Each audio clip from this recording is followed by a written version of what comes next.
Now, with the discovery of Osama bin Laden right under Pakistan's nose, that country's value as an ally to the United States has come under scrutiny. Now, Pakistan has gotten more than 20 billion US dollars since 9/11, making it the third largest recipient of American foreign aid. And that's not a small sum. Now, of course, outraged lawmakers on Capitol Hill have just now discovered that they've been sending all of that money abroad to a country that's not exactly the closest of allies. And you know what? They're saying no more. Take a listen. Pakistanis must recognize the United States does not give out blank checks. Now, that was U.S. Senator Lugar, his warning to Pakistan at last week's Senate Foreign Relations hearing. There was another hearing this morning looking at the issue. But, you know, while American lawmakers debate Pakistan's worth as an ally, another country, China, has made it very clear that its support for Islamabad is here to stay. Now, from giving Pakistan 50 fighter jets to plans to build a military base for Pakistan's Navy, Beijing is really reaffirming its friendship loud and clear. So what does this all mean, and where does that leave the United States? Well, for the answer, let's turn to Asia Times correspondent Pepe Escobar, who joins us from Brazil. Pepe, always great to have you on the program. Now, Thank you. We talked to you a lot about the BRIC countries and sort of their dominance and economic issues, but they're really playing a strong role in foreign policy here. Tell me what you make of this close relationship between China and Pakistan. Well, China and Pakistan have been close allies for 50, almost 60 years now. In fact, they are commemorating 60 years of very, very close ties. So to understand what's going on at the moment, number one, Pakistani public opinion is fed up with American interference. And it has been even before the bin Laden killing.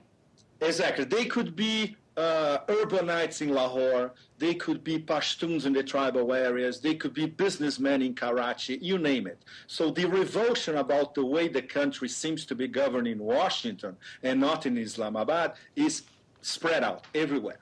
So China, once again, very carefully saw an opportunity to step in and start to remanage the relationship to get Islamabad even closer to Beijing.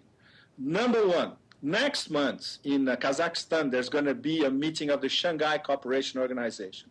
What could happen, and it will be a thunderbolt if it really happens, is Pakistan will be admitted as a full member of the SCO. So in a nutshell, this means that Pakistan will be part of the Asian NATO. So you can imagine how this is going to be viewed in the West, especially in Washington. Well, especially our favorite hawks here in Washington. But that raises the broader question. I mean, have we eclipsed the era where the United States is sort of the dominant ally of all of these countries and the dominant power? I mean, to listen to the rhetoric from some of these folks on Capitol Hill, it's as if, you know, if the Americans withdraw the money that they've been sending to Pakistan, that's it. Pakistan is essentially screwed. But that's not really the case, is it? But the problem is this, I would say, this suburb of Tel Aviv that passes for the U.S. Congress. In fact, they have no clue how Pakistan works. It's an extremely complex and fragile country. They have multiple relationships in the area, not only with China. They have to manage their relationship with India. They have closer relationships with Turkey, with the Central Asian countries, and even trying to get closer to Iran as well. But to sum it all up, the number two of what I was going to say before, Gwadar. Remember this word because this is going to be essential for the next weeks, months, and years. This is a small port in the Arabian Sea. It's in the Balochistan area of Pakistan. The Chinese built already a port in Gwadar. The Singaporeans managed the port.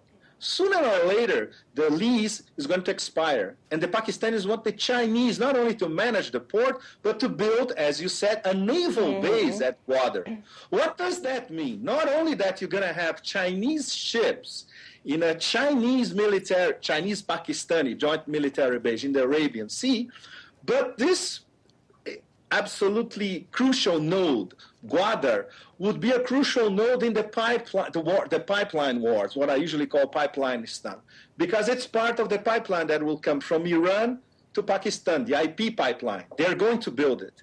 And the Chinese stepped in, they say, look, instead of going all the way to India, we want it. We want the Iranian gas. So then we build an extension ourselves from Pakistan to China. So you can imagine China winning on all fronts, the energy front and the military front, and on the diplomatic front as well. That's why some people in the U.S. who know a little bit of Pakistan are so desperate. Which is ironic because remember, a lot of the hawks on the hill already see China as the #1 military threat, even though the United States spends 6 times more than China on its military and more than the entire rest of the world combined. So what's your sense? I mean, do the Americans see this as some sort of a giant threat, or are they understanding that, hey, perhaps there's, the political and economic realities of today are that the United States isn't the sole influential power here? No, but the thing is, we have always to try to understand the way the Washington elites think in terms of what they consider in the long run the #1 threat to American hegemony. And that's only one, China.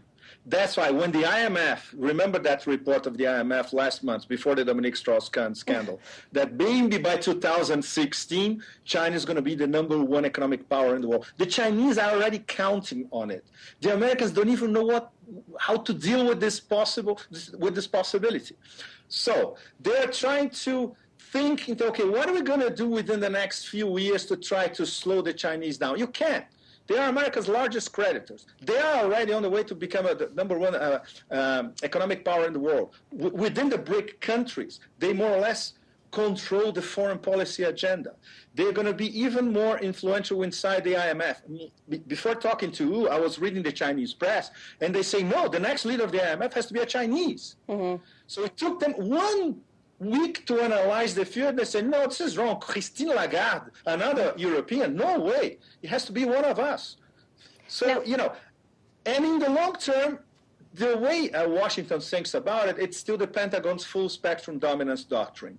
We need to control the whole world, outer space, and cyberspace. And who's the #1 competitor? China. But they still don't know how to deal with it. Now, Pepe, I know that you're a reporter, but I want you to put on your elected American politician hat for a moment here. And, at the end of the day, because of the fact that Pakistan has nuclear weapons, the Americans are not going to just completely withdraw all of that funding to Pakistan. They have a very vested interest in maintaining good ties with that country, as broken as they may be.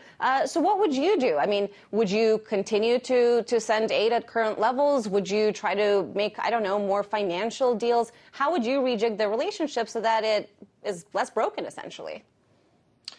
Look, there's one, off the top of my head, one possibility. You get American generals, NATO people who are intervening in Afghanistan, and the SCO people after their meeting next month in Kazakhstan. Everyone on a table, okay, let's agree on a package to solve the Afghanistan conflict. So every one of the regional players will be satisfied, and the major players, US, Russia, and China, will be satisfied as well. Do you think this is going to happen? Of course not.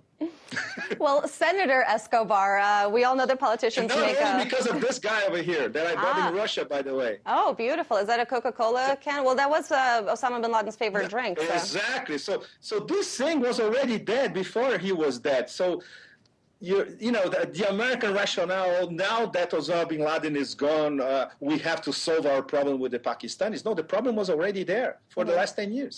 And very briefly, I mean, do you get the sense that the United States sort of makes the mistake of viewing certain countries as a client state as opposed to a sovereign power as it pertains to Pakistan? Totally. And that's the case with Pakistan. That's the case with Bahrain, for instance. Why no interference in Bahrain? First of all, because Bahrain is a UK client, much more than a U.S. client. It's a U.S. military client because of the U.S. Fifth Fleet. So there's no interference in Bahrain. And Libya, because it's an independent dictator, then you get NATO to bomb them to death. Of course. That's how foreign policy nowadays works, It's sad but true. And Pepe, I'm afraid that you won't make a very good politician because I think telling the truth doesn't really work these days for elected leaders. Thank you so much. That was Pepe Escobar.